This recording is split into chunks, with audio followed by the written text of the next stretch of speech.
Euro 2024 bakalan bergulir. Mampukah Abang Unta Ronaldo kita menjuarinya? Atau malah Messi yang ketawa-ketawa? Biawa, wow kali ya kan?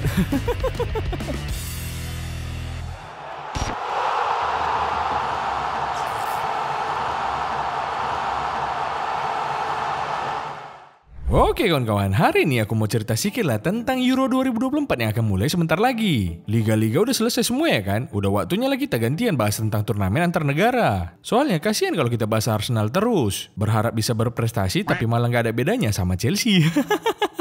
Dengan adanya Euro 2024 ini, otomatis jadi ada tontonan sepak bola yang menghibur kita di jeda kompetisi ya kan? Euro 2024 ini bakalan seru. Apalagi makin tambah keseruannya kalau kalian bisa nyusun tim kalian sendiri pakai pemain favorit kalian semua di GPL, Game Esport Manager Sepak Bola wak geng. Di sini kalian bisa bikin dream team kalian dengan berisi pemain-pemain favorit kalian. Terus kalian bakalan bersaing dengan kawan-kawan kalian yang lain.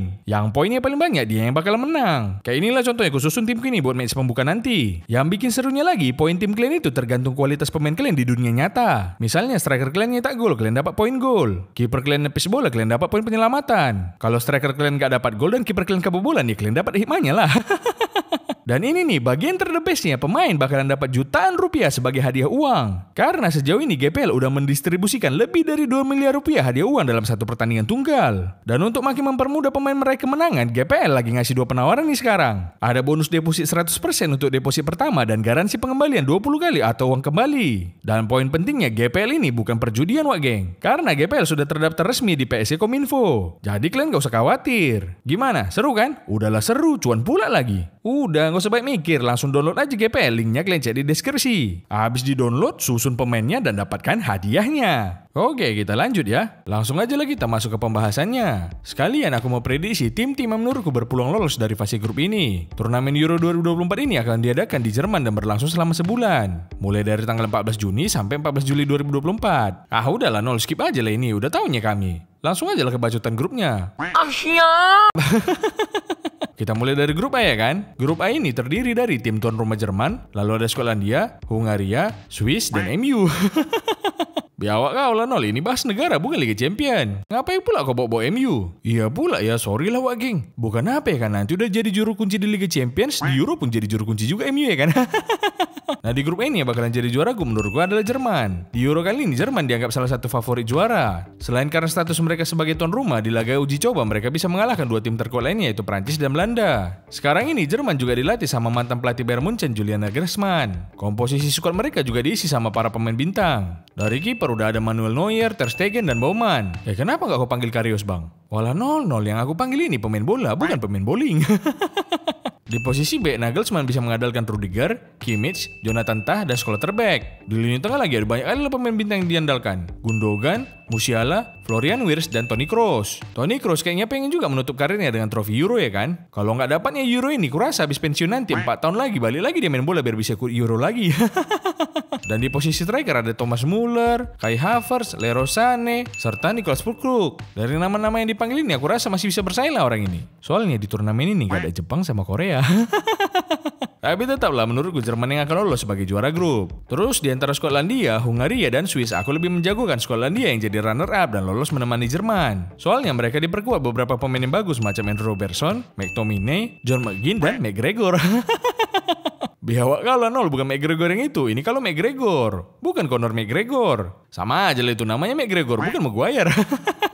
Selain itu di babak playoff kemarin, Skotlandia ini juga bisa memenangkan Norwegia yang diperkuat sama Haaland dan Odegaard. Bahkan McTominay bisa main bagus dan masuk daftar top skor dengan 7 gol. Karena itulah menurutku Skotlandia ini bisa lolos sebagai runner up. Sedangkan di posisi ketiga menurutku akan ditempati sama Swiss. Biarpun peluang mereka jadi runner up juga besar, tapi untuk saat ini aku lebih menjagokan Skotlandia. Swiss yang diperkuat sama Jan Sommer, Akanji, dan Saka aku rasa juga bakalan lolos sebagai peringkat 3 terbaik nantinya. Dan terakhir Hungaria akan jadi juru kunci ini karena cuma ngandalin si Szoboszlai. Di Liverpool yang temannya lebih bagus aja, dia cuma bisa bawa ke peringkat 3. Apalagi di timnas Hungaria bisa lah sampai peringkat 33 nanti kurasa.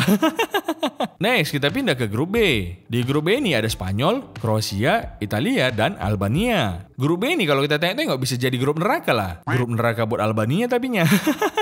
Menurutku bakalan sengit lah persaingan di grup B ini. Tapi aku sedikit memfavoritkan Spanyol sebagai juara grup. Spanyol yang saat ini dilatih sama Luis de la Fuente memanggil pemain yang merupakan kombinasi antara pemain muda dan pemain senior. Tapi pencoretan Kubarsi dari timnas kayaknya bikin Spanyol menurun. Soal dukungan ya, kalau soal permainan kayaknya malah meningkat. Banyak kali dicul-dicul yang gak setuju dengan pencoretan Kubarsi ini. Tapi mereka gak bisa berbuat banyak karena mau nyari makan aja susah, sosok mau protes pula. Si Fuente ini kayaknya pengen memadukan antara pemain senior macam Carvajal, Nacho, dan Rodri yang memiliki pengalaman dan mental juara dengan pemain muda macam Pedri dan Lamine Yamal yang gak pernah dikasih makan di Barcelona. Dengan komposisi pemain ini, menurutku bisa lah mereka finish sebagai juara grup. Apalagi di edisi sebelumnya Spanyol bisa lolos hingga semifinal. Dan sekarang dengan kombinasi pemain muda dan pemain senior, kurasa bisa berbicara banyak lah mereka. Tapi kalau nanti mereka tersingkir, bicaranya lebih banyak lagi. Untuk yang jadi runner-up, aku lebih menjagokan Italia daripada Kroasia. Soalnya Italia ini merupakan juara bertahan di Euro edisi sebelumnya. Cuma yang pokoknya mereka juara Euro tapi malah gak lolos pula ke Piala Dunia kemarin. Di Euro kali ini Italia dilatih sama Luciano Spalletti. Spalletti ini adalah pelatih yang bisa membawa Napoli juara Serie A musim lalu. Dari nama-nama yang dipanggil, skuad Italia ini masih diperkuat sama beberapa pemain bintang. Ada Donnarumma, Di Marco, Barella, Chiesa, Scamacca, sampai Raspadori. Tapi kok tumben gak ada Balotelli ya kan? Kan lumayan kalau ada dia. Meskipun dia gak bisa bikin gol, tapi dia bisa bikin kawan-kawannya emosi. Nah untuk Kroasia, aku rasa mereka masih bisa lolos sebagai peringkat 3 terbaik. Kalau di Piala Dunia, mereka memang selalu menjadi kuda hitam dan tampil mengejutkan. Tapi skuad mereka sekarang ini udah gak sebagus sebelumnya. Praktis mereka cuma bisa mengandalkan si Modric, Gvardiol, sama Kovacic. Macam yang kalian tahu sendiri lah, Modric udah tua. Masa pemain yang umurnya udah mau 40 pun dipaksa main full terus? Sedangkan si Gvardiol ini masih kurang konsisten lah aku rasa. Pas kemarin lawan MU aja mainnya udah kayak gitu. Takutnya malah si Morata pula yang dikasihnya asis ya kan? Rupanya si Morata udah dikasih asis sama Gvardiol malah kena tiang pula. Sedangkan buat Albania, mending kalian langsung pesan tiket pulang aja sekarang ya kan? Soalnya lebih percaya aku si Antony dapat Ballon d'Or daripada kalian lolos grup soalnya. Next, kita lanjut ke grup C. Di grup C ini diisi sama Slovenia, Denmark, Serbia, dan Inggris. Aku yakin semua orang juga bakalan setuju kalau Inggris yang bakalan lolos sebagai juara grup. Inggris ini selalu punya skuad mewah di segala posisi, kecuali kiper sama pelatih. Sekarang ini Inggris masih dilatih sama si Gerbang Selatan. Mau siapapun kiper yang dipanggil, pasti si Pickford yang selalu dimainkan. Bahkan nih ya wak geng, kalau di Inggris sana ada Buffon sama Casillas, pasti cuma jadi cadangan si Pickford aja nya mereka. Di posisi B, Inggris diperkuat sama Walker, Johnston, Trippier, Luke Shaw, Joe Gomez, dan sayangnya Maguire nggak bisa main karena cedera dan Kwanza dicoret. Padahal kalau jadi cocok kali nanti duet Maguire sama Kwanza dimainkan bareng-barengan. Kwanza salah passing terus Maguire bunuh diri.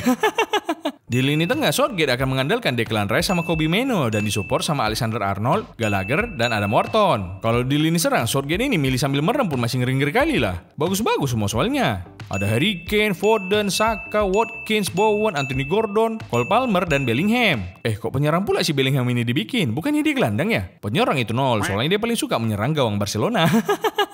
Dengan skuad penuh bintang dan status runner-up edisi sebelumnya, aku rasa bisa melaju jauh lah Inggris di Euro ini. Asalkan gak ada adu penalti. Cuma lucunya skuad Inggris ini pemain Crystal Palace pula yang paling banyak dipanggil daripada tim-tim lainnya. Crystal Palace menyumbang 4 pemain ke skuad Inggris ini. Henderson, Mark Guehi, Adam Wharton, dan Eze. City aja yang juara IPL cuma nyumbang 3 pemain, Walker, Stone, sama Foden. Bawa-bawa ngincar 10 besar aja kayaknya si Southgate di Euro ini macam Crystal Palace ya kan? Tapi sayang 14.000 kali sayang loh Lingard kita nggak dipanggil. Padahal kalau ada dia bisa lebih jago lagi nih Inggris. Lebih jago melawaknya tapinya. Dipanggil kok si Lingard nol. Dipanggil buat apa? Buat ngisi hiburan di jeda babak pertama tiap Inggris main nantinya.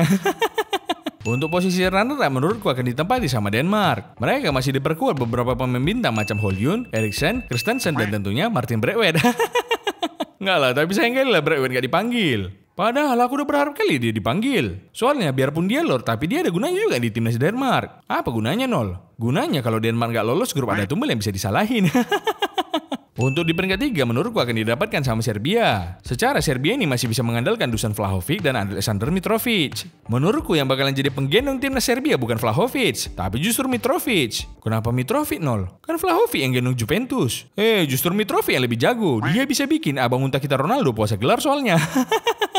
Untuk juru kunci menurutku akan ditempati sama Slovenia. Soalnya mereka cuma bisa ngandelin Jan Oblak aja di bawah Mistar. Bisa jadi lumbung gol Slovenia ini. Apalagi banyak striker bagus di grup ini macam Harry Kane dan Vlahovic. Tapi untung aja lah Braithwaite gak ikut ya kan. Coba kalau dia ikut, kalian bayangkan kalau Denmark nanti jumpa sama Slovenia. Si Oblak ini dalam satu match kena 28 tembakan. Tapi Slovenia cuma kalah 1-0. Soalnya 27 syutingan si Braithwaite melenceng semua.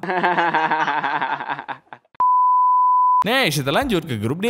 Di grup D ini ada Belanda, Prancis, Polandia, dan Austria. Menurutku yang bakalan lolos sebagai juara di grup ini adalah Prancis. Tim asuhan Didier Deschamps ini dipenuhi oleh pemain bintang semua. Di posisi kiper ada Maignan yang bakalan jadi andalan. Di posisi B aku rasa pemain bintang semua lah ini. Di lini tengah Deschamps kembali lagi memanggil Kante di tengah banyaknya gelandang muda yang paten-paten. Mungkin pemanggilan Kante ke timnas Prancis ini bukan untuk memperkuat permainan, melainkan untuk memperkuat iman.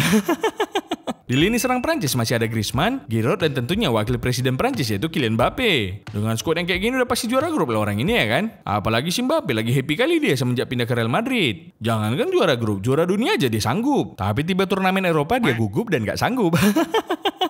Runner-up grup ini menurutku akan didapatkan sama Belanda. Ronald Koeman punya skuad yang cukup bagus lah aku rasa, selain kiper tapinya. Untuk Euro ini, Koeman memanggil 3 kipernya yaitu Justin Bijlow, Mark Flekken, dan Verbruggen. Nggak ada yang jago dari 3 ini ku tengok. Masih lebih jago lagi Martin Paes ku rasa. Di posisi B, Koeman akan mengandalkan pemain macam Van Dijk, Ake, De Ligt, dan Jeremy Frimpong. Di lini tengahnya ada Render, Wijnaldum, dan Koop Meiners. Sayangnya Frenkie de Jong gagal tampil di Euro ini dan digantikan sama Ian Maatsen yang kemarin dicoret. Hoki kali si Maatsen ini ya. Di atas penderitaan De Jong, dia dapat kesempatan buat main di Euro jadinya. Sedangkan buat De Jong, nasib mula nak. Emang kalau gizi kurang, gampang sakit memang. Dan di lini serang masih ada Memphis Depay, Gakpo, Donny Malen, sampai Wout Weghorst. Masih cukup bagus lah timnas Belanda ini untuk bersaing. Tapi menurutku ini nggak akan lama. Soalnya nanti bakalan habis pemain mereka dinaturalisasi timnas kita soalnya. Untuk posisi ketiga, aku rasa bakalan diisi sama Polandia. Masih ada Lewandowski dan Szczęsny di sana soalnya. Sedangkan Austria, aku prediksi bakalan jadi juru kunci lah di grup ini. Pemain andalan mereka yaitu David Alaba masih dalam pemulihan cedera dan belum tentu bisa fit 100% di Euro nanti. Praktis mereka cuma bisa ngandalin si Sabitzer, Arnautovic, dan Konrad Laimer. Kalau cuma ngandalin mereka agak susah juga lah buat lolos dari grup ini. Tapi rupanya nanti malah Polandia pula yang jadi juru kunci ya kan. Kalau ini terjadi udahlah, mending bendera mereka dibalik aja ya kan, biar ditukar sama timnas Indonesia yang main. Next, kita lanjut ke grup D. Di grup D ini ada Ukraina, Slovakia, Belgia, dan Rumania. Agak kurang seru lah grup ini kurasa. Soalnya yang bisa bikin seru cuma aslinya si Mudryk aja. Menurutku di grup D ini Belgia yang akan keluar sebagai juara grup. Tim asuhan Tedesco ini memutuskan untuk tidak membawa Thibaut Courtois. Dia nggak dibawa karena baru sembuh dari cedera panjang. Tapi kalau menurutku bukan itulah alasannya. Kurasa si Courtois ini nggak dibawa biar nggak rebutan istri sama Kevin De Bruyne. Sebagai pengganti Courtois, Tedesco memanggil Koen Castells, Thomas Kaminski, dan Mats Sels. Di lini belakang Belgia diperkuat sama Asel Witsel, Thomas Meunier, sampai Jan Vertonghen. Di posisi gelandang, Kevin De Bruyne akan tetap diandalkan bersama Yori Tielemans dan Amadou Onana. Dan di lini serang masih ada nama-nama macam Lukaku dan Trossard yang akan diduetkan dengan pemain muda macam Jeremy Doku, De Ketelaere, dan Luis Openda. Menurutku udah nggak sebagus dulu lah skuad Belgia ini. Di lini depan dan gelandang masih cukup bagus lah karena ada pemain macam De Bruyne dan Lukaku. Tapi back dan kipernya aduh parah kali ini. Pemain macam Jan Vertonghen pun yang performanya udah menurun masih dipanggil aja. Aku takutnya lini serang mereka bisa nyetak 2 gol. Tapi malah kena comeback jadi 28. Tapi menurutku tetap layaklah mereka jadi juara grup ini. Soalnya tim-tim yang lainnya lebih paut lagi ya kan. Sebagai runner up aku lebih menjagokan Ukraina daripada yang lain. Udah jelas lah karena ada Mudryk di sana. Ukraina ini masih diperkuat sama beberapa pemain yang hebat-hebat macam Andriy Lunin, Zinchenko, Artem Dovbyk, dan tentunya Lord Mudryk. Emang si Mudryk ini hebat nol? Oh jangan salah kalian, si Mudryk ini pemain hebat. Heran gak tobat-tobat melawaknya. Dengan beberapa pemain-pemain tersebut, menurutku Ukraina bisa finish sebagai runner-up. Apalagi mereka punya pertahanan yang cukup bagus. Oh iyalah nol jelas, rudal Rusia aja masih bisa kami tahan, apalagi cuma rudal Belgia.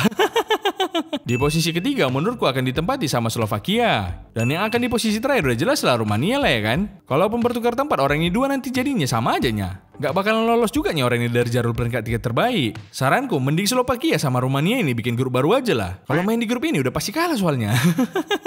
Grup barunya ini nanti bakalan diisi sama Slovakia, Rumania, Thailand, sama Vietnam. Jadi grup gila ini nanti yang artinya grup gagal lolos. Las, kita ke grup terakhir yaitu grup F. Di grup F ini ada Portugal, Republik Ceko, Georgia, dan Turki. Menurutku Portugal akan keluar sebagai juara grup. Portugal ini juga diisi oleh banyak pemain bintang. Dari posisi kiper, Roberto Martinez memanggil Rui Patricio, Diogo Costa, dan Jose Sa. Lini pertahanan mereka juga diperkuat sama pemain-pemain macam Ruben Dias, Cancelo, Diego Dalot, dan tentunya Pepe. Masih main aja si Pepe ini. Kurasa bukan mau main bola dia di sini. Lebih kamu ngajak main wasit atau pemain lawan kayaknya ini. Apa kau tengok? Gak sor main. Di posisi gelandang masih ada pemain macam Bruno Fernandes, Bernardo Silva, Ruben Neves, Vitinha, dan juga Joao Palhinha. Dan di lini serang ada Joao Felix, Diogo Jota, Gonzalo Ramos, Rafael Leao, dan tentunya abang unta kita Ronaldo. Dengan skuad kayak gini harusnya mereka juga bisa melaju jauh lah. Di Eropa nggak ada Enesiri soalnya. Untuk posisi runner-up, aku lebih menjagokan Turki. Mereka akan mengandalkan pemain-pemain macam Çalhanoğlu, Orkun Kökçü, dan Arda Güler sebagai motor serangan. Kemarin aku adalah baca banyak fans Madrid dan Barcelona yang memperdebatkan performa Lamine Yamal dan Arda Güler. Di La Liga musim ini, Arda Güler berhasil mencetak 6 gol hanya dari 10 penampilan. Itu pun juga kebanyakan hanya main sebagai pemain pengganti di akhir babak kedua. Tapi yang bikin bagus statistik si Güler ini, dia bisa mencetak 6 gol meskipun hanya mendapat waktu bermain selama 373 menit. Yang artinya dia bisa nyetak 1 gol setiap 63 menit. Sedangkan Lamine Yamal musim ini bermain 36 pertandingan dengan catatan 5 gol dan 8 assist. Kalau ditengok secara statistik memang Arda Güler kelihatan lebih bagus. Tapi menurutku performa Lamine Yamal lebih bagus daripada Arda Güler lah. Asal kalian tahu Arda Güler ini bisa main bagus soalnya disupport di segala lini. Sedangkan Lamine Yamal dia tetap bisa konsisten meskipun butuh support untuk mengatasi kelaparan ini. Aku jadi kesini pula kita bahas ya kan. Balik lagi ke kebacotan grup F ya kan. Untuk posisi ketiga aku lebih menjagokan Republik Ceko daripada Georgia. Ceko bisa mengandalkan Tomáš Souček dan Patrick sebagai inti permainan. Sedangkan Georgia cuma bisa mengandalkan Kvaratskhelia aja nya. Kalau nanti pun si Souček ngeselain si Kvarat sampai cedera terus dia dapat kartu merah masih untung juga ya kan. Soalnya Georgia ini kalau nggak ada si Kvarat udah mirip Chelsea lah aku tengok. Emang apa miripnya Nol? Kan klub sama negara beda. Sama lah biawak sama-sama nggak masuk 3 besar soalnya.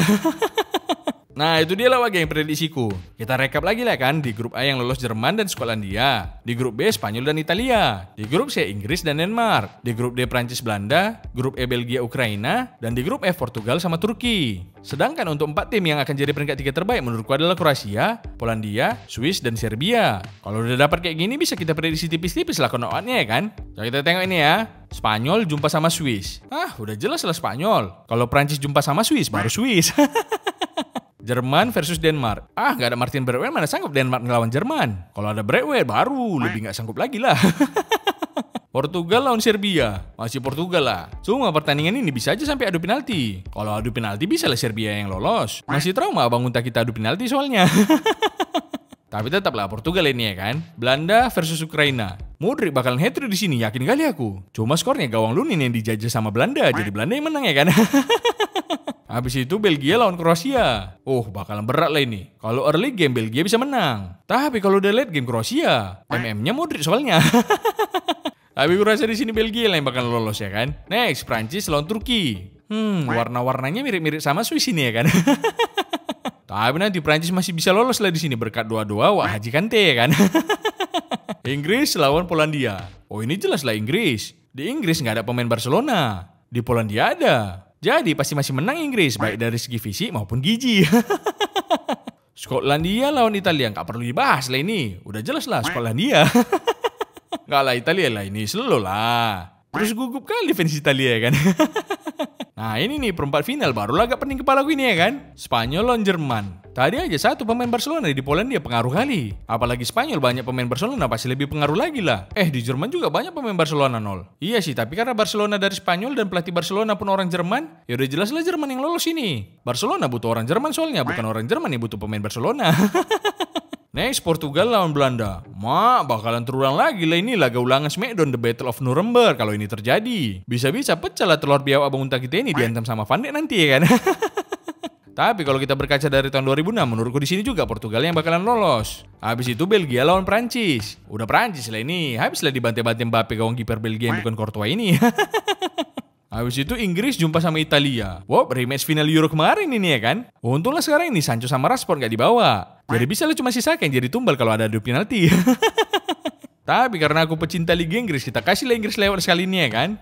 Semifinal. Jerman lawan Portugal. Udahlah bang unta kita Ronaldo. Kan udah pernah kalian menang Euro. 2 piala Euro tetap gak sebandingnya dengan 1 piala dunia.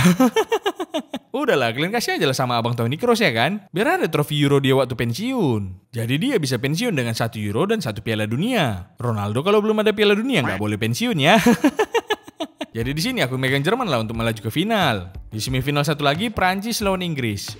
Berat kali lah ini. Apakah skuad Inggris yang gak ada Maguire ini bisa mengalahkan Mbappe? Ya cuma karena ada Walker harusnya masih bisa diimbangi lah Mbappe ya kan. Di tengah masih ada Maino. Di depan masih ada Kane. Masih imbang lah. Kipernya ini sih yang nanti bakalan jadi pembeda. Antara Pickford bisa nepis penalti atau malah Pickford bikin banyak blunder. Aku bingung juga lah kalau ini terjadi. Untuk sekarang aku pilih Inggris dulu lah ya. Mana tahu nanti Mbappe cedera pula ya kan. Dan di finalnya Jerman lawan Inggris. Apakah football is coming home? Dan jawabannya jeng jeng jeng jeng. Aku rasa aku bakalan bingung sih. Sejujurnya nih Wak Geng, aku nggak tahu mau ngejagoin siapa di turnamen ini. Tapi kalau prediksi semifinalku udah pasti 4 tim ini lah yang masuk. Jadi kalau siapapun yang juara di turnamen ini dari 4 tim ini nggak masalah sama aku. Tapi karena nanti gara-gara prediksiku pula Inggris nggak juara, ya udahlah aku pilih aja lah Jerman ya kan, biar Inggris yang jadi juara. Jadi udah jelas ya Wak Geng, di Euro kali ini aku menjagokan Jerman dengan harapan Inggris yang juara. Cuman si channel ini, intinya Jerman apa Inggris nol? Inggris lah Wak Geng, biarpun aku tahu prediksiku ini bakalan berselema. Kan kalian udah tahu tingkat akurasi prediksiku ini cuma 14%. Mana tahu ya kan di Euro kali ini ada kejutan pula macam Maroko sama Kroasia di Piala Dunia kemarin. Bisa aja nanti finalnya malah Albania lawan Ukraina pula. Berarti kalau yang juara Ukraina nol, Lord Modric bisa ngangkat piala lah ya? Oh kalau kayak gitu mending Albania yang juara sih Wak Geng. Bukan apa ya kan, takutnya kalau Ukraina yang juara yang ngangkat piala malah Rusia pula. Oke lah, itu aja lah cerita dari aku. Sebenarnya secara logika, fisika, dan antartika, Jerman lawan Prancis adalah final yang paling ideal. Karena mempertemukan tuan rumah lawan tim terkuat di Eropa saat ini yaitu Prancis. Cuman enggak ya kan, Prancis ini langganan masuk final di turnamen besar beberapa tahun terakhir soalnya. Tapi Wak Geng, kalau final ideal dan impianku sih di Euro ini yaitu Portugal lawan Inggris. Tapi kalaupun nggak di final, aku pengen nengok dua tim ini jumpa. Karena siapapun yang kalah pasti lucu. Antara Harry Kane yang bawa sial, atau abang muta kita Ronaldo yang selalu sial. Kalau kalian cemana prediksi kalian? Coba kalian komen lah di bawah siapa juara Euro 2024 versi kalian. Nah isu-isunya kan Wak Geng, juara Euro ini nanti bakalan ngelawan pemenang AFF Suzuki Cup. Jadi siap-siap lah kita nengok Inggris melawan Thailand nanti. Loh yang juara AFF Suzuki Cup nggak Indonesia nol? Biawa, Indonesia ini levelnya udah World Cup Wak Geng. Bukan AFF Suzuki Cup, sorry kali lah ya kan. Dadah Wak Geng.